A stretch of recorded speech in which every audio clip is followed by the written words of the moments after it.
പന്തീരങ്കാവ് ഗാർഹിക പീഡന കേസിൽ കുറ്റപത്രം സമർപ്പിക്കാനൊരുങ്ങി പോലീസ്. 3000-ഓളം പേജുള്ള വിശദമായ കുറ്റപത്രമാണ് ഫറോക്ക് ACPയുടെ നേതൃത്വത്തിൽ സമർപ്പിക്കുക.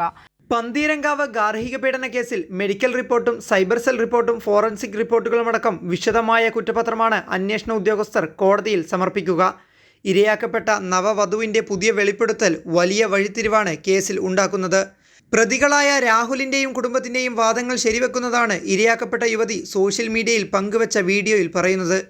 എന്നാൽ പെൺകുട്ടിയുടെ വെളിപ്പെടുത്തൽ അന്വേഷണ ഉദ്യോഗസ്ഥന്റെയോ മജിസ്ട്രേറ്റിന്റെയോ മുന്നിലല്ലാത്തതിനാൽ കേസിന്റെ നടപടിക്രമങ്ങളെ ബാധിക്കില്ലെന്നാണ് അന്വേഷണ ഉദ്യോഗസ്ഥർ വ്യക്തമാക്കുന്നത്.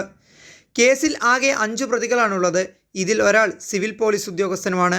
ക്രിമിനൽ കേസായതിനാൽ പ്രതികൾ വിചാരണ നേരിടണം.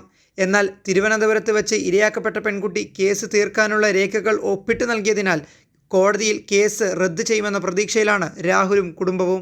അതേസമയം രഹസ്യമൊഴിക്ക് വിപരീതമായി വിചാരണ വേളയിൽ പെൺകുട്ടി മൊഴി നൽകിയാൽ അത് എതിരായി ബാധിക്കുമെന്നാണ് നിയമവിദഗ്ധർ വിലയിരുത്തുന്നത്.